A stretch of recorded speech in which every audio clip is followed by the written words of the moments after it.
BP, sugar, thyroid, obesity, hormone సమస్యలని మందులు లేకుండా నేచర్ మంత్ర ఫుడ్ తో రివర్స్ చేసుకోండి.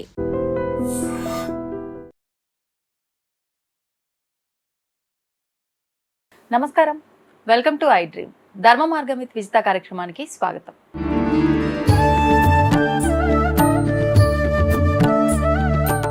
నమస్కారం గురుగారు. గురుగారు, మనసు అనేది కోతిలాగా చాలా చంచలం. దాన్ని చాలా కష్టం అదుపు చేయడం అంటూ ఉంటారు. నిజంగా ఏకాగ్రతతో కొన్ని పనులు చేసినప్పటికీ చాలా వరకు ఫలించవు. ఎక్కడో ఏదో ఒక లోపం జరుగుతూ ఉంటుంది. మరి ఇంకా ఇలాంటి ఏకాగ్రత లేని స్థితిలో మనం గనక ఏదైనా మంత్ర సాధన జపం చేస్తే ఆ మంత్రం సిద్ధిస్తుందంటారా? అసలు ఏకాగ్రత లేకుండా కొన్ని పనులు చేయడం సాధ్యం కాదు. ఏంటి గురుగారు కొన్ని పనులు? నా నోటితో చెప్పేసి మరీ బాగుండదు. చెప్పదగినవే చెప్పండి. కొన్ని పనులు ఏకాగ్రతతోనే చేయాలి. మనం వాళ్ళు రైఫిల్ షూట్ చేస్తున్నాం. షూట్ చేస్తున్నప్పుడు నువ్వు ఏకాగ్రతే ఉండాలి కదా, తప్పించి ఏదో అర్జునుడికి అయితే ఆ పిట్ట కన్ను అంటే పిట్ట కన్నే కనిపించింది. మరి ఆ పక్కన ఉన్నట్టు ఆకులు కనిపించినాయి, కొమ్మలు కనిపించినాయి, రెమ్మలు కనిపించినాయి అంటే నువ్వు దేని మీదకి వేస్తావు బాణం? కాబట్టి అక్కడ కాన్సన్ట్రేషన్తోనే కొన్ని పనులు చేయాలి. మనం జపం చేయదలుచుకున్నా, తపం చేయదలుచుకున్నా, పుస్తకం చదవదలుచుకున్నాం, ఒక ఇంటర్వ్యూ చేయాలి అని అనుకున్నాం, మనసు దాని మీదనే లగ్నం కావాలి. ఏ పని చేసినా సరేనమ్మా, నీ మనసు ఫుల్గా లగ్నం కావాలి. అందుకే చెప్పాడు, మన ఏవ మనుష్యాణం కారణం బంధమక్షయోహు అని.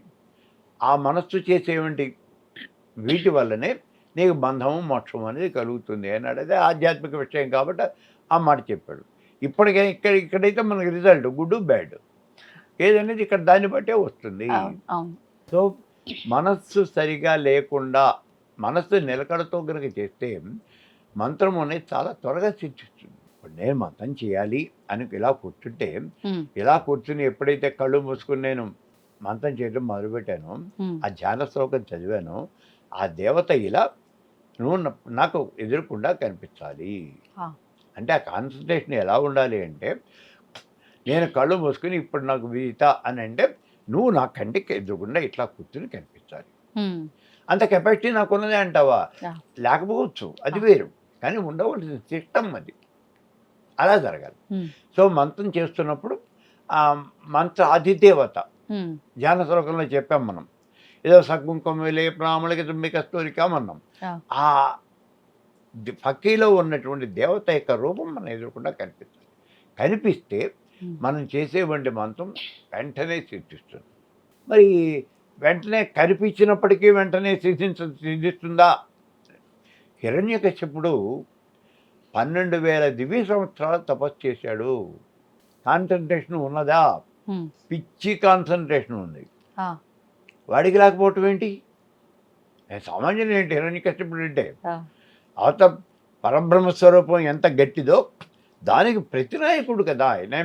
ఆయన విలన్ కాదు, అక్కడ ప్రతినాయకుడు. కాబట్టి ఆయనకు ఆ శక్తి ఉంది. ఉండి కూడా మరి ఇన్ని సంవత్సరాలు ఓం నమో బ్రహ్మదేవాయ, బ్రహ్మదేవుడు ఎదుర్కొండానే కనిపిస్తున్నాడు ఆయనకి. కానీ వచ్చి నుంచోలా. ఎందుకని? మరి రావాలి రాలా అంటే నీ ఇది సరిపోలా. మరి వచ్చే వరకు నేలేవను అన్నాడు. అవుతుందా కదా? ఇక్కడ వచ్చే వరకు నేలేవను, నేను రాను రా, నువ్వు చెయ్యి, కానీ చూద్దాం. రాను అనలేదు. బ్రహ్మదేవుడి దగ్గర పక్షపాతం లేదు, రాను అనలా, నువ్వు చెయ్యి అన్నాడు.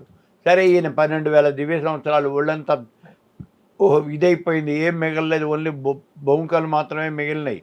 అటువంటి స్థితిలో బ్రహ్మదేవుడు చాలా మెచ్చుకున్నాడు. బ్రహ్మాండంగా తపస్సు చేస్తున్నాడు రా, చాలా బాగుంది, ఆనందించాడు.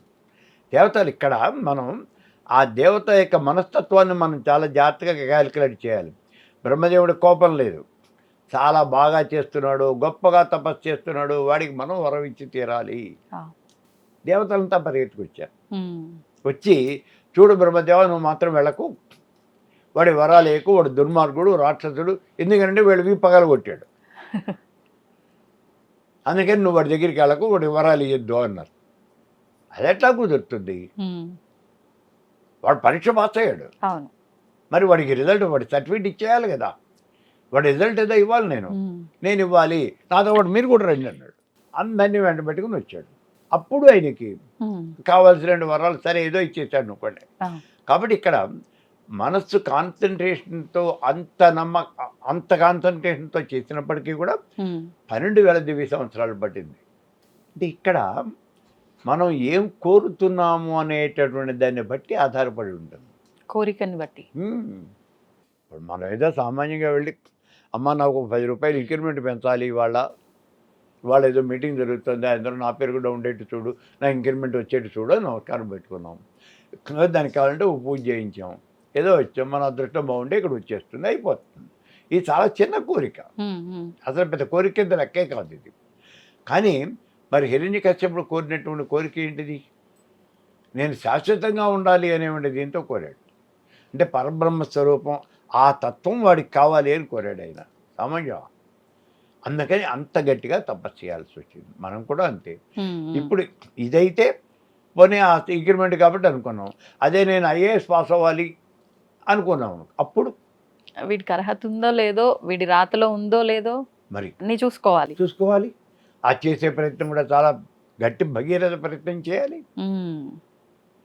అందుకే చెప్పేది కొన్ని విషయాలు మనం అవతల రిజల్ట్ ఏమిటి దాన్ని బట్టి ఇక్కడ మనం చేసేటువంటి ప్రయత్నం అనేది ఉండాలి. ఇప్పుడు కొన్నిసార్లు చాలా పట్టుదలతో నిష్టలు నియమాలు అన్నీ పాటించి ఇంకా కఠోరమైన దీక్ష, ఇది నాకు అయ్యేదాకా నేను కదలనని నేను కూర్చుంటే నా తలరాతలో లేనిది కూడా నాకు నిజంగా జరిగే అవకాశం ఉంటుందంటారా?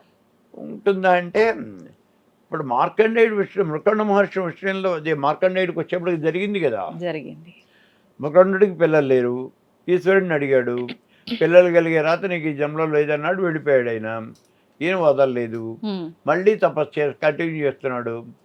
కొంతకాలం అయిన తర్వాత మళ్ళీ పరిగెత్తుకొచ్చాడు, ఏంట్రా బాబు నన్ను తాగుకొట్టేస్తున్నావు, ఏమి నీ ప్రాబ్లం ఏంటి అని అడిగాడు. నా పిల్లలు కావాలి. సరే అప్పుడు ఏదో ఆయుష్ తక్కువడా ఏదో ఒక పిల్లవాడు నీకు పుడతాడు అన్నాడు, మరి సాధించాడు. కాబట్టి అలా కంటిన్యూగా కనుక చేసినట్లయితే అంతకాలం మనం చేయగలగాలి. మీకు ఇందులో సింపుల్ ఎగ్జాంపుల్ ఏమంటే, ఒకసారి ఈ మృత సంజీవిని విద్య అనేది ఈశ్వరుడి దగ్గర ఉంది. విద్యలకు అన్నింటికీ అధిపతి దక్షిణామూర్తి కదా శివుడు, ఆ శివస్వరూపం ఆయన దగ్గర ఉంది మృత సంజీవిని విద్య. శుక్రాచార్యుడు వెళ్ళాడు, రాక్షస గురువు.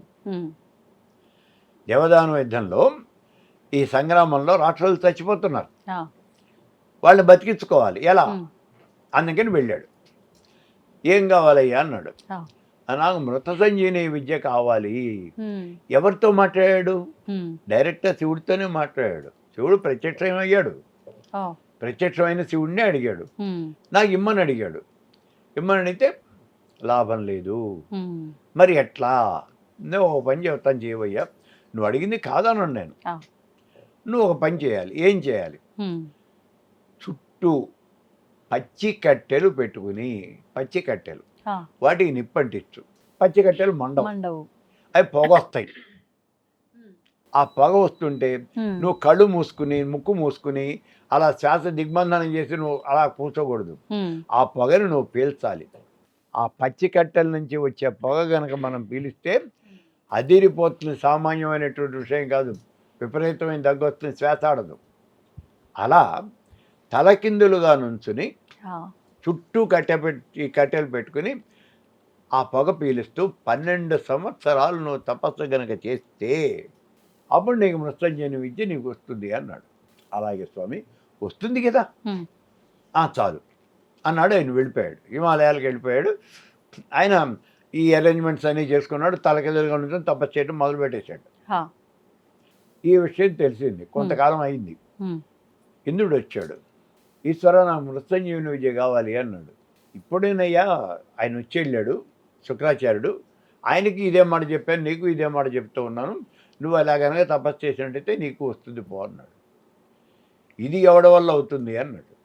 అంటే శుక్రాచార్యుడు మరి చేస్తానని వెళ్ళాడు అంతే, ఆయన చేయాలి కదా, ఆయన వల్ల ఏం కాదులే, ఇది జరిగే పని కాదు అన్నాడు. ఇంద్రుడు వెళ్ళిపోయాడు.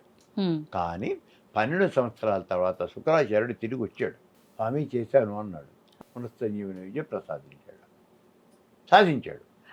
కాబట్టి అనుకోనటువంటివి, అఘటన సమర్థుడు అని మనం అనాలి కదా అప్పుడు. మరి అటువంటి పనులు కూడా సాధించగలమా? సాధించగలం. అయితే దానికి సరిపోయినటువంటి ఇది చేయాలి. మరి అదే 12,000 దివ్య సంవత్సరాలు హిరణ్యకశ్యపుడు తపస్సు చేసి మృత్యువు లేని వరము నాకు ఇప్పించవే అంటే, అరే నాకే లేదురా నాయన ఆ కెపాసిటీ, నాకే మృత్యు ఉంది, కల్పాంతం అయిపోయిన తర్వాత నేనే పోతాను, మరి నాకు లేని నీకు ఎట్లా ఇస్తాను, ఇంకోటి ఏదైనా కోరుకో అన్నాడు. సరే ఆయన ఏదో గాలిని కుంభిని ఇవన్నీ కూడా ఇచ్చి ఏవో నీకు ఆ వరం ఇచ్చాను అన్నాడు. కాబట్టి అలా గనక చేసినట్టే అంత చేసినప్పటికీ ఇక్కడ సక్సెస్ కాల. ఎందుకని అంటే ఇచ్చే కెపాసిటీ ఆయనకి లేదు. ఇప్పుడు నేను వచ్చి అమ్మ నాకు డబ్బులు కావాలి, నాకు 25,000 కావాలి, అయితే 10 లక్షలు కావాలి అని నేను అడిగాను. నేను దగ్గర 10 లక్షలు ఉంటేగా నాకు ఇవ్వటానికి. అంతే కదా. నేను ఎప్పుడు కూడా మనం అప్రోచ్ అయ్యేటువంటి దేవతని, ఆ దేవత దగ్గర ఏముందో చూసుకుని, ఆవిడ ఏమి ఇవ్వగలదో చూసుకుని అది మనం అడగాలి. అంటే మనం సందర్భాన్ని బట్టి క్రియేట్ చేసుకున్నవే ఇవన్నీ రూపాలు నామాలు కానీ భగవంతుడు ఒక్కడే అంటారు కదా గురుగారు. మరి చూసుకొని చేసుకోవటం ఏంటి? సాధకానం హితార్థాయ బ్రహ్మణో రూపకల్పన. సాధకుడి యొక్క కోరికలు తీర్చడం కోసమే పరబ్రహ్మకి ఆ బ్రహ్మకి ఒక రూపాన్ని కల్పించడం జరిగింది. అంటే దేవుడు ఒక్కడే, డిఫరెంట్ పేర్లతో రూపాలతో మనం ఇచ్చేస్తున్నాం. అయితే ఇక్కడ ఏం చేసామంటే ఆ అర్చిస్తున్నటువంటి దేవతలకు ఒక దేవతకి ఒక కెపాసిటీ ఇచ్చాం మనం, ఒక పోర్ట్ఫోలియో ఇచ్చాం మనం. పోర్ట్ఫోలియో ఇవ్వటం అంటే సృష్టికర్తి బ్రహ్మరూప, గుప్త్రి గోవింద రూపిణి, సంహారిణి రుద్రరూప, తిరోధానకరి ఈశ్వరి, సదాశివ అనుగ్రహ, పంచకృత్యపరాయణ, 5గురిని చెప్పేసినాం. ఇప్పుడు ఎవరు? బ్రహ్మ, విష్ణువు, రుద్రుడు, మహేశ్వరుడు, సదాశివుడు. ఈ 5గురు ఒక పని చేస్తూ ఉన్నారు, దీన్నే పంచకృత్యములు అన్నారు. ఇవన్నీ కూడా ఆవిడ చేసేవంటిదే, ఆవిడ ఒక్కతే చేస్తుంది పనులు. కానీ ఆవిడ చేయకుండా ఏం చేస్తుంది? 5గురిని అపాయింట్ చేస్తుంది. ఈ 5గురిని అపాయింట్ చేయాలంటే ఇంట్లో పనులన్నీ మనమే చేసుకోవాలి. కానీ ఇల్లు తోడడానికి ఒక అమ్మాయిని పెట్టుకున్నాం, బట్టలు తోడడానికి ఒక అమ్మాయిని పెట్టుకున్నాం, గిన్నెలు తోడడానికి ఇంకో అమ్మాయిని పెట్టుకున్నాం. అలాగే పెట్టుకుంది ఆవిడ. వీళ్ళ కెపాసిటీ ఎంతవరకు ఉంది ఇప్పుడు? ఆ పని వరకు అంతవరకే, అంత తప్పించి వీళ్ళు చేయలేరు కదా. అలాగే ఇప్పుడు ఇంతమంది దేవతల్ని మనం క్రియేట్ చేసుకున్నాం. అంతా ఉన్నటువంటి వాడు భగవంతుడు ఒకడే అనే మాట మనం చెప్పినా అంతా ఈక్వల్ అవరు. కొంతమంది కెపాసిటీ కొంత లెవెల్ వరకే ఉంటుంది. ఇప్పుడు మన ఆఫీస్ ఉంది, అటెండర్ కెపాసిటీ, అటెండర్ లెవెల్ వేరు, క్లర్క్ లెవెల్ వేరు. ఇప్పుడు మన స్టూడియోలో యాంకర్ లెవెల్ వేరు. దేనికి అదే కదా. మరి అట్లాగే ఇక్కడ కూడా దేవతలకు కూడా వాళ్ళ యొక్క కెపాసిటీని బట్టి వాళ్ళు కోరికలు అనేవి తీరుస్తారు. అన్నీ ఎట్లా ఇవ్వగలుగుతారు? అయితే ఇక్కడ వీళ్ళు తెలియనటువంటి వాళ్ళు ఏం చేస్తూ ఉంటారంటే, అదేంటండి లక్ష్మీదేవి సామ్రాజ్యాన్ని ఇస్తుంది కదా. లక్ష్మీదేవిలో అనేక రకాలు ఉన్నాయర్రా, అన్నీ ఒకటి కాదు. సప్తహితలో మనం చెప్తూ ఉంటాడు మహాకాళి, మహాలక్ష్మి, మహాసరస్వతి అన్నప్పుడు మధ్యలో మహాలక్ష్మిని ధ్యానం చేస్తున్నాం మనం. ఆ లక్ష్మిని డబ్బులు ఇచ్చే ఉంటే లక్ష్మి కాదు అక్కడ. చివరిలో మహాసరస్వతిని ధ్యానం చేస్తున్నాం. గంటాసో లహలాన శంఖం అసలే గ్రంథస్థాయకం. ఇవి ఆవిడ చదువులు ఇచ్చే సరస్వతి కాదు, యుద్ధం చేసే సరస్వతి. సరస్వతి అని పేరు పెట్టిన ప్రతి స్త్రీ కూడా ఆవిడ నీకు చదివే ఇవ్వాలా ఏంటి? ఆవిడ యుద్ధం చేసే సరస్వతి. సుమ్మని సంహరించింది. ఇక్కడ మహిషాసురుని సంహరించింది లక్ష్మి అంటే. కాబట్టి ఇక్కడ ఆ దేవతల లెవెల్స్ అనేవి వేరుంటాయి. మనం ఏ దేవత దగ్గరికి వెళ్ళి ఏం అడుగుతున్నాం అన్నీ ఇవ్వగలిగిన వాళ్ళు కొంతమంది ఉంటారు. ఎవరండి? ఇప్పుడు పరబ్రహ్మస్వరూపం అన్నీ ఇవ్వగలిగినటువంటిది. ఇప్పుడు మనం చెప్తున్నాము అంటే లలితా త్రిపుర రాజరాజేశ్వరి, పరాభట్టారిక అన్నాం, అన్నీ ఇస్తుంది అన్నాం. అలాగే వైష్ణవంలోకి వెళ్తే శ్రీ మహావిష్ణువు అన్నాం. శైవంలోకి వెళ్ళినట్లయితే శివుడు, సదాశివుడు, మహేశ్వరుడు అన్నాం. సో వాళ్ళు ఏమైనా ఇవ్వగలరు. ఇక్కడ ఫైనల్ ఇచ్చేది ఏమిటి అంటే వాళ్ళు మోక్షం ఇవ్వగలిగినటువంటి దేవత ఎవరైతే ఉన్నదో దాన్నే మనం దేవతగా యాక్సెప్ట్ చేస్తాం. అంటే ఇప్పుడు వాళ్ళు ముగ్గురు అల్టిమేట్ కదా అని చెప్పి నేను డైరెక్ట్ వాళ్ళనే పట్టుకుంటా అనడానికి లేదు. ఒక్కొక్క మెట్టు అందరి ద్వారా వెళ్లాల్సిందే అంటారా? ఆ చివరి మెట్టుకి ఇప్పుడు శివుడిని నమ్మే వాళ్ళు శివుడే ఇంకా అంతా కాబట్టి నేను శివుడిని పట్టుకుంటే ఇంకా వీళ్ళందరితో నాకు పని లేదు అని శివుని పట్టుకోవచ్చా? డైరెక్ట్ ఓకే, పట్టుకోవచ్చు. ఎవరి మీద ఎవరికి నమ్మకం ఇష్టం అంటే వాళ్ళని పట్టుకోవచ్చు, ఏం ప్రాబ్లం లేదు. దానికి ఏదో ఒక ఛానల్ ఉంటుంది, ఆ ఛానల్ ప్రకారం వెళ్ళిపోయి మీరు చేసుకోవచ్చు. అంటే శైవం మరి వేరే శైవం వైష్ణవం అన్నీ ఉన్నాయి కదా, అవునండి. వాళ్ళ మొదల నుంచి వాళ్ళ దగ్గర ఆ గురువుల దగ్గరికి వెళ్తే వాళ్ళు మేము పైకి తీసుకెళ్తారు. వాళ్ళే అల్టిమేట్, వాళ్ళే మొట్టప్రదాత అక్కడ. మొట్టప్రదాత అంటే ముక్తి ప్రదాత. ఓకే, మళ్ళీ మనం ముందు ఆ. టాపిక్కే వద్దాం. ఆ. మంత్రం. ఉమ్. మరి ఇప్పుడు ఈ మంత్రం ఏకాగ్రత లేనిదే సిద్ధించదు. మంత్రం ఒక్కటే కాదు, ఏ పనైనా ఏకాగ్రత లేనిదే మ్మ్. సాధ్యపడదు అనే చెప్పుకున్నాం. ఉమ్. భగవంతుడి విషయానికి వచ్చేసరికి ఏది మనకు అవసరం లేదు, పక్కన పెట్టేద్దాం, భగవంతుడిదే మాట్లాడుకుందాం. ఓకే. తెలిసి చేసినా తెలియక చేసినా నువ్వు స్పృహలో ఉండి చేసినా ఏ రకంగా చేసినా ఫలితం అయితే ఖచ్చితంగా ఉంటుంది అని కూడా మన ఆధ్యాత్మికతలో చెప్తూ ఉంటారు. అంతేగా. మరి దీనికి ఎలా మార్చుకోవచ్చు అంటారు? ఆత్మాత్మం గిరిజామతి పరిజన ప్రాణ శరీరం గృహం పూజాతే విషయోగ భోగ రచన నిద్ర సమాధి స్థితి సంచాలపదయో ప్రదక్షిణ నిధి శ్రోత్రాణి సర్వాంగిరో యజ్జత్కర్మ కరోమి తత్తదఖిలం శంభో తవారాధనం. నేను ఏం చేసినప్పటికీ కరచరణ కృతం వా కర్మ వా కాయం వా, ఇవన్నీ కూడా నీ యొక్క ఆరాధనే. నీ యొక్క ఆరాధన ఏంటంటే నువ్వేదో వెధవ పనులు చెబుతూ వెధవ కబుర్లు చెబుతూ ఇవి కూడా నీ ఆరాధనే అని అది కాదు చెప్పింది అక్కడ. అది కాదు. నువ్వు రేపల్లెలో అదే చెప్పేది. భగవానుడు చెప్తాడు, మోక్షం పొందే మార్గం ఏమిటో చెప్పవయ్యా అని అడుగుతారు. అడిగితే రేపల్లెలో వాళ్ళ గోపికలు ఏ రకంగా, గోపాలుడు ఏ రకంగా అయితే నన్ను అర్చన చేశారో ఆరాధించారో అలాగే మీరు కూడా ఆరాధించండి. వాళ్ళు ఏం చేస్తారయ్యా బాబు మాకెలా తెలుస్తుంది అంటే అప్పుడు చెప్తాడు, నిద్ర లేస్తూనే మంచం మీద నుంచి లేస్తూనే కృష్ణ కృష్ణ అంటూ లేచారు. ఏ పని చేస్తున్నా లేవగానే మీరు ఆ దూడల్ని వదిలిపెట్టారు, గోశాల బాగు చేసుకున్నారు, పాలు తీసుకున్నారు, మళ్ళీ వాటిని తోలికెళ్ళిపోయారు, అంతా కృష్ణ కృష్ణ అనే నామంతోనే వెళ్ళిపోయారు తప్పించి ఇంకో మా నామం లేదు. తీసుకెళ్ళిపోయారు, ఆవులను మేపుకొచ్చారు, సాయంత్రం వచ్చారు, మళ్ళీ తిన్నారు, పడుకున్నారు. ఇక్కడ చెప్పింది నువ్వు ఆత్మాత్వం గిరిజామతి పరిజన ప్రాణాస, ఇవి మొత్తం ఇక్కడ పూజ అయితే విషయోగ భోగ రచన అంటే ఇప్పుడు మేము చేసినటువంటి అక్కడ కోతి కొమ్మచ్చలాడారు, వీళ్ళు తద్ది తిన్నారు, ఇవన్నీ కూడా ఆ భగవంతుడితో పాటు చేసినటువంటి ఆ కార్యక్రమాలే, భగవంతుడి యొక్క పూజా కార్యక్రమాలేను. ఇది మనకి ఉంది, మనం కాదనలా. అలా అని ఇప్పుడు మనకి ప్రశ్న ఏంటి, ఏకాగ్రత లేకపోయినా మంత్రం సిద్ధిస్తుంది. ఏకాగ్రత లేకపోతే మంత్రం సిద్ధించదు. ఏకాగ్రత ఉండి మంత్రం లేకపోయినా సిద్ధిస్తుంది. అంటే స్వామి మీద ఏకాగ్రత ఉండి నువ్వు ఏ రకంగా సేవించినా సిద్ధిస్తుంది, కానీ మంత్రం విషయంలో మాత్రం అది వర్తించదు. ఓకే, భాగవతంలోకి వచ్చేప్పటికి వీళ్ళంతా ఆవుల్ని కాయటానికి వెళ్తారు. ఆవుల్ని కాయటానికి వెళ్ళినటువంటి సన్నివేశాలు చూడండి. సద్ది మూట కట్టుకుని తీసుకెళ్ళారు. అలా మూట కట్టుకుని తీసుకెళ్ళినటువంటి సద్ది ఆవు దూడల్ని కాస్తూ, ఆవుల్ని కాచేవాళ్ళు వేరు, దూడల్ని కాచేవాళ్ళు వేరు. పెద్దవాళ్ళు ఆవుల్ని కాస్తున్నారు. ఇప్పుడు పిల్ల విధవాయిలంతా దూడల్ని కాచుకుంటూ బయలుదేరారు. అందులో ఉన్నాడు కృష్ణుడు, బలరాముడు. వీళ్ళు ఈ ఆటలు ఆడుకునేది.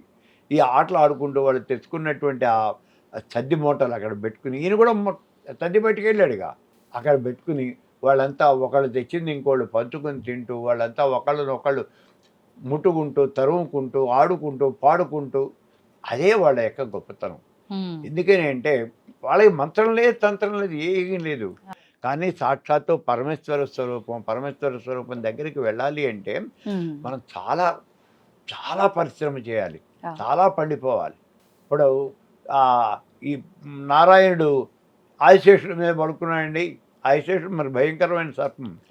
ఈశ్వరుడు మెళ్ళ వేసుకున్నాడు, భయంకరమైన సర్పం.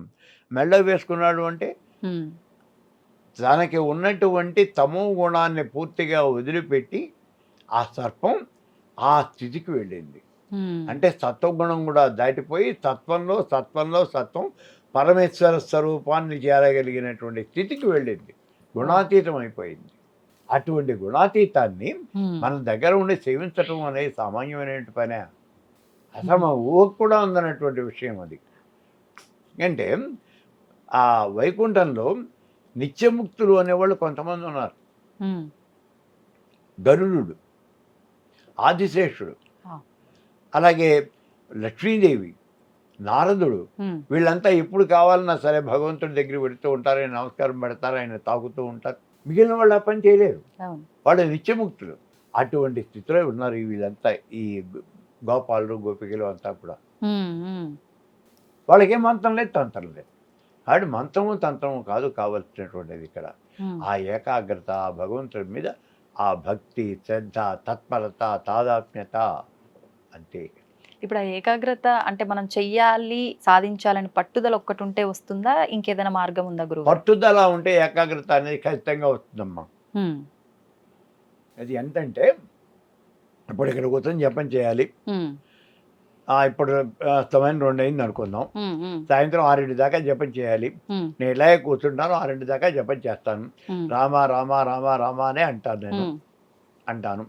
మరి అంతసేపు కూర్చొని అనగలుగుతామండి. అంతేకాదు కొంచెం బిగిరిగా అంటాం, లేదా రికార్డు చేసేసుకుని సెల్లో రికార్డు పెట్టి ఇయర్ ఫోన్స్ పెట్టేసుకుని ఆ ఫోన్స్ ఇట్లా లోపల పెట్టేసుకుని రామ రామ అవి ఏమవుతూ ఉంటాయి, నేను అనకపోయినా అవి అంటూ ఉంటాయి. సో అలాగే కూర్చుంటాను, 6 దాకా అట్లాగే కూర్చుంటాను. కాబట్టి జపం చేశాను కదా.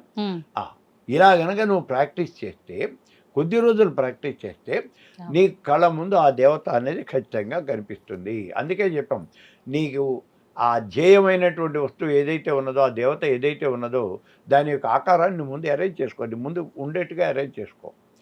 కళ్ళు మూసుకో. ఇప్పుడు నువ్వు నాకు ఎదురుకుండా ఉన్నావు, నేను కళ్ళు మూసేసుకున్నాను. కళ్ళు మూసుకున్న 2 క్షణాలు నీ మొహం నాకు కనిపిస్తుంది కదా కదా. 3వ క్షణంలో ఏమవుతుంది, నీ ఒంటి దప్పైపోతుంది. మళ్ళీ కళ్ళు తెరు, మళ్ళీ కళ్ళు తెరిస్తే నువ్వు కనిపిస్తున్నావు, మళ్ళీ కళ్ళు మూసుకో. 2 క్షణాలు ఇలా కొంతకాలం ప్రాక్టీస్ చేస్తే కళ్ళు మూసినా తెరిచినా నీ ముఖమే కనిపిస్తుంది. దాన్ని ఆ మూర్తి రూపాన్ని నువ్వు అరేంజ్ చేసుకో. ఆ చేసుకోవడం అనేది నీ యొక్క పట్టుదలలో ఉంటుంది. నువ్వు ఎలా నీకు వీలవుతుందో చూసుకుని దాన్ని నువ్వు కనుక అరేంజ్ చేసుకున్నట్లయితే నీకు దాని మీద ఏకాగ్రత అనేది తప్పకుండా ఖచ్చితంగా కలుగుతుంది. ధ్యానం చేసేటప్పుడు ధ్యానం చేయాలి అంటే ఏం కావాలి, జయమైనటువంటి వస్తువుని కళ్ళ ముందు కనిపించాలి కదా. ధారణ అనేది అందులో మెయిన్. ముందు ధారణ అంటే ఆ వస్తువు మీద మనం కాన్సన్ట్రేషన్ చేయటం. ఆ ధారణ వస్తేనే ధ్యానం. మన వాళ్ళు ప్రతి వాళ్ళు చెబుతుంటారు, నేను ధ్యానంలో కూర్చున్నానండి అని. ఏం కూర్చున్నావు, కూర్చున్నావు. ఏమిటి ధ్యానం ఉంది ఇందులో? నీకు ధ్యానం చేస్తే జయం నీ కంట ముందు కనిపించాలి. కనిపిస్తుందా? లేదు. అది రావాలి ముందు. అంటే ముందుగా మనకు రావాల్సినటువంటిది ధారణ రావాలి. మన భగవంతుడి యొక్క స్వరూపాన్ని కళ్ళ ముందు సాక్షాత్కరింపజేసుకోవాలి. అప్పుడు నువ్వు చేసే ధ్యానానికి ఒక ఇది ఉంటుంది. అప్పుడు భగవత్పాదులు వారు చెప్పినట్టుగా నిశి చర్మ భాగే విసుదవు. రాత్రిపూట చివరి భాగంలో అంటే 4వ జామున అప్పుడు లేచి కూర్చుని అప్పుడు నువ్వు జపం చేయ. 3:30కి నిద్ర లేచి కాళ్ళు చేతులు కడుపుని వచ్చి కూర్చుని అప్పుడు నువ్వు జపం చేయవయ్యా. అప్పుడు మళ్ళీ స్నానం చేయాలండి.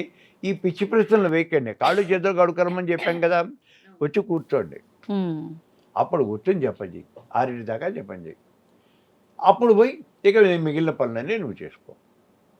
ఇప్పుడు ధ్యానంలో కూడా నేను స్వామి నామమో మంత్రమో నేను జపం చెయ్యాలి అని అంటే ఖచ్చితంగా నేను అది గురువు ద్వారానే తీసుకోవాలా? ఆ నామమైన మంత్రం తీసుకోవడం బెటర్, ఖచ్చితంగా తీసుకోవాలి. ఎందుకంటే ఏమైనా హెచ్చు తగ్గులు తేడాలు వస్తే మళ్ళీ ఎవడు చెప్తాడు నీకు? నేను ఇదివరకు ఒకసారి చెప్పాను, నాకు కళలో కనిపిస్తుందండి మంత్రం, నేను ఆ మంత్రాన్ని చేస్తానండి. చెయ్యి.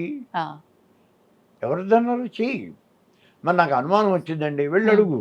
కళ్ళలో కనిపిస్తుంది కదా, కళ్ళలోకి వెళ్ళి అడుగు. మనం అనుకుంటే రాదు కదండి కల్లో. ఎందుకంటే అదే అదే అదే అదే ఒక చిన్న ఎగ్జాంపుల్ చెప్తాను. మన దసరా పండగకి మా పాలమ్మ ఇచ్చి దసరా పండుగ సారు అంది. అవును, దసరా పండుగ పాలు వేసేళ్ళు.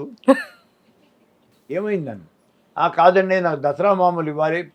దసరా మామూలా? ఎప్పుడు ఇవ్వలేదుగా. అమ్మగారు ఉంటే ఇచ్చేవాళ్ళు అండి అంది. మరి పోయి ఆవిడని అడుగాను. నేను అమ్మగారి దగ్గర కదా, అడుగు, ఇస్తే తెచ్చుకో. ఆవిడ కల్లో కనిపించింది కదా, కల్లో ఎలా కుదరదు. గురువు దగ్గర మంత్రం చెప్పుకోండి, సశాస్త్రీయంగానే చేయండి. అనుభవం పని ఉన్నా లేవైనా వారానికి ఒకసారి గురువుని కలవండి, నెలకోసారైనా కలవండి, ఆయనతో ఫోన్లో ఉన్నా మాట్లాడండి, ర్యాపోర్ట్ అనేది పెంచుకోండి. నీకు సులుసూత్రాలు చాలా ఉంటాయి. ఏ రకంగా చేసే మంత్రం త్వరగా సిద్ధిస్తుంది అనేవి కూడా కొన్ని ఉంటాయి. కాబట్టి అవన్నీ కూడా గురువుగారు చెప్తాడు నీకు.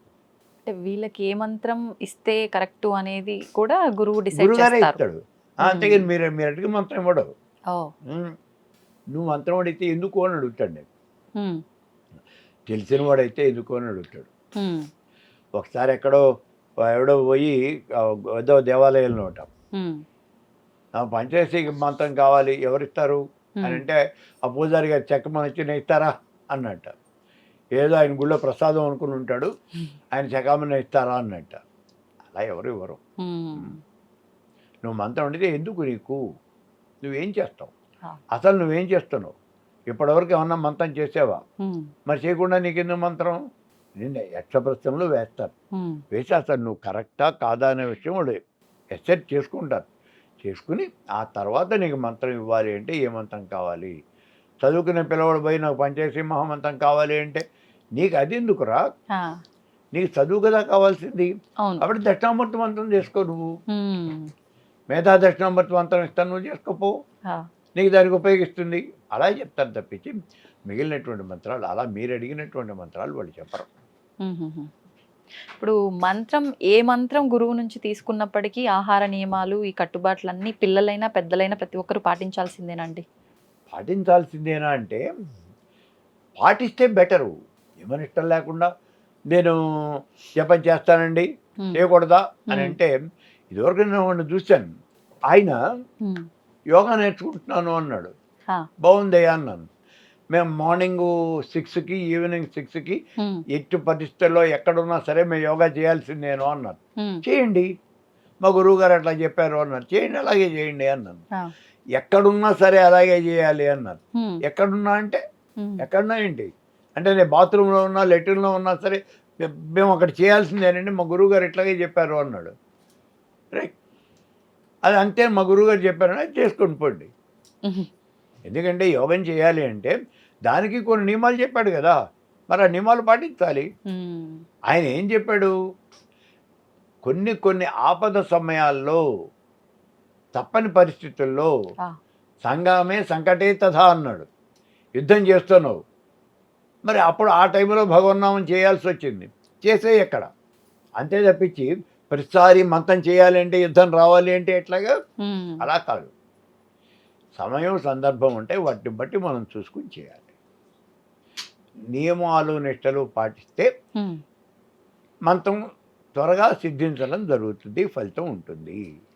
ఇప్పుడు ఈ మంత్రాలకు కూడా వయస్సు పరిమితి ఏమైనా ఉంటుందా? గురువు నుంచి మంత్రం తీసుకోవాలి అని అంటే తీసుకునే వ్యక్తికి వయసుతో సంబంధం ఏమైనా ఉంటుందా? ఏముండదమ్మా, ఏముండదు. ఏముండదు. ఏ మంత్రానికైనా ఏ మంత్రానికైనా సరే అలా మంత్రం చెప్పుకోవాలనే కోరిక నీకు ఉండాలి. నీకుంటే నువ్వు ఏ మంత్రం అయినా చెప్పుకోవచ్చు, ఎప్పుడైనా చెప్పుకోవచ్చు. ఓకే. ఇప్పుడు మొన్న ఎవరో వాళ్ళు ఫోన్ చేశారు, స్వామి నాకు ఏదో మంత్రం కావాలి, నేను పెద్దవాడిని అయిపోయాను.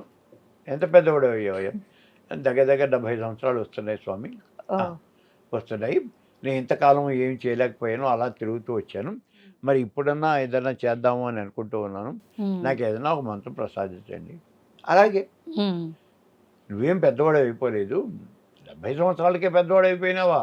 ఇవాళ 80 ఏళ్ళు కదా ఎవరి ఏజ్, మరి ఇంకో 10 ఏళ్ళు ఉందిగా, చేయొచ్చు, ఏం పర్లేదు, తీసుకుని చెయ్యి. అసలు లేని దానికన్నా కొంతనే కదా, నేను ఉన్నంత వరకు చెయ్యి.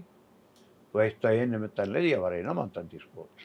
ఇప్పుడు ఇలా అంటే నేను ఇలా చివరి దశ అంటున్నా అని తప్పుగా అనుకోవచ్చు. ఏమమ్మా, ఒక రకంగా మీరన్న 80 అంటే 70 అంటే ఇంకో 10 సంవత్సరాలు మహా అయితే అనుకోవచ్చు. అనుకుందాం. ఇలాంటి దశలో ఈ 10 సంవత్సరాలు ఆయన ఈ మంత్రం తీసుకొని ఈ ఆధ్యాత్మిక భావనలో ఉండి పోతే మరొక జన్మ తీసుకున్నప్పుడు ఈ వాసనలన్నీ ఉండి ఇదే కంటిన్యూ అవుతుందంటారా? భగవానుడిని అడుగుతారు ఈ ప్రశ్న. ఒక వ్యక్తి యోగా నేర్చుకుంటున్నాడు, యోగా చేస్తున్నాడు, కొంత లెవెల్ వరకు వెళ్ళాడు. అంటే మనం ఏబిసిడి 4 లెవెల్ ఉన్నాయి అనుకుందాం. ఏబి 2 నేర్చుకున్నాడు. ఇక్కడితో ఆయన వయసు అయిపోయింది, ఆయన కాస్త కాలం చేశాడు. వీళ్ళు అడుగుతారు, ఉద్ధవుడు అడుగుతాడు, ఓ భగవాను, తర్వాత జన్మలో వీడు మళ్ళీ ఏ దగ్గర నుంచి మొదలు పెట్టాలా? బి వరకు నేర్చుకున్నాడు కాబట్టి సి దగ్గర నుంచి మొదలు పెట్టాలా? ఎలా, ఏమవుతుంది అని అంటే, గురువు గారి దగ్గరికి వెళ్ళినప్పుడు ఏ దగ్గర నుంచి మొట్టమొదటి ఆల్ రాయటం దగ్గర నుంచి నేర్చుకోవాల్సిందే మళ్ళీ. అయితే ఇక్కడ ఏమవుతుందంటే, ఏబీలు 2 కూడా నువ్వు గతంలో నేర్చుకుని ఉన్నావు కాబట్టి, నీకు పరిచయం ఉన్నావు కాబట్టి ఒక్కసారి చెప్పుకోగానే నీకు అవి వచ్చేస్తాయి. It doesn't take much time, నీకు 4 రోజుల్లో వచ్చేస్తాయి. అప్పుడు సి దగ్గర మొదలు పెడతాం, మామూలుగా నీ రెగ్యులర్ కంటిన్యూషన్ అనేది వస్తుంది. ఇప్పుడు కొన్నిసార్లు అంటే తల్లి గర్భంలో ఉన్నంతసేపు శిశువుకి అన్నీ గుర్తుంటాయి, బయటికి ఆ మాయ నుంచి ఈ మాయలో పడగానే అన్నీ మర్చిపోతాం అంటారు. నిజంగా అంటే అప్పుడు నేర్చుకున్న ఆ స్ఫురణ గుర్తుండి తొందరగా రావటం అనేది ఎంతవరకు నమ్మొచ్చు అంటారు గురుగారు? అది గుర్తుండి త్వరగా రావటం అంటే నువ్వు అడిగినటువంటి దాంట్లో క్లారిటీ లేదు. అంటే కడుపులో ఉన్నప్పుడు అభిమన్యుడు ఏదో ఆ పద్మవ్యూహాన్ని గురించి నేర్చుకున్నాడు, ఆ అభిమన్యుడికి అవి గుర్తుండిపోయినాయి, అది వేరు. అది వేరు. ఇక్కడ ఈ గుర్తుండడం అనేది పూర్వజన్మ కృతం. ఇది ఓకే, ఇది కడుపులో ఉండి నేర్చుకున్నటువంటి కాదు, పూర్వజన్మ కృతం. కానీ ఇక్కడ మన శాస్త్రం ప్రకారం ఏమవుతుంది అంటే గర్భంలో బిడ్డ ఉన్నప్పుడు తల్లికి చెప్తారు, అమ్మ నువ్వు రామాయణం చదువు, రామాయణం బాలకాండ చదువు. బాలకాండ అంటే రాముడు పుట్టినటువంటి ఆవిర్భవించినటువంటిది కదా, కాబట్టి నీకు 12 కొడుకు పుడతాడు, సద్గుణ సంపన్నుడైనటువంటి వాడు పుడతాడు అని మనం అక్కడ చెప్పడం జరుగుతుంది. కాబట్టి అది మనం అవి శాస్త్రీయంగా మనకు చెప్పినటువంటిది. మరి ఇవాళ రోజున డాక్టర్లు దాని గురించి ఏం చెప్తున్నారో నాకు తెలియదు, కానీ ఈ గర్భిణి అయినటువంటి స్త్రీకి ప్రశాంతమైనటువంటి వాతావరణం ఇవి అవసరం అని మాత్రం వాళ్ళు చెప్పడం విన్నాను నేను. మరి ఆ లోపల ఉన్నటువంటి ఇవి ఏమాత్రం వాళ్ళు చెప్తున్నారో నాకు తెలియదు. ఇప్పుడు ఈ గర్భిణీ స్త్రీ కూడా అంటే శిశువు ఆరోగ్యంగా జన్మించడానికి ఏదైనా మంత్రం తీసుకొని చేసిన సందర్భాలు అలా చేయాల్సిన అవసరాలు ఉన్నాయంటారా? చేసుకోవచ్చమ్మా, చేసుకోవచ్చు. మంత్రాలు ఉన్నాయి. నువ్వు గురువు గారి దగ్గర పెడితే ఆయన ఏ మంత్రం కావాలో నీకు ఏటో చెప్తాడు. సామాన్యంగా ఈ రామాయణం పారాయణ చేయండి అనే చెప్తాడు. 14, 15, 16 సర్గలు పర్టికులర్గా ఆ యాగం చేస్తూ ఉన్నటువంటి సందర్భం కదా అది. ఆ సర్గలు పారాయణ చేయండి, సాక్షాత్తు రాముడే మీకు జన్మిస్తాడు, అటువంటి సద్గుణ సంపన్నుడు జన్మిస్తాడు అని మనకు చెప్పడం జరుగుతుంది. సంతోషం గురుగారు, చాలా చక్కటి వివరణ ఇచ్చారు. ధన్యవాదాలు. తవ్వుతున్న శివలింగం సరే దాన్ని అట్లా కప్పేసేయండి, చూపించదండి. కృష్ణ ఇస్ దేర్, మూర్తి పూజ కాదు, సాక్షాత్ బ్రజేంద్ర నందన భగవాన్ ఉన్నారు మూర్తిలో. ఏమీ ఆశించకుండా ఆరాధించే వాళ్ళు కూడా ఉన్నారా ప్రభుజీ? నిజమైన భక్తి అంటే మనకు తెలియదు కాబట్టి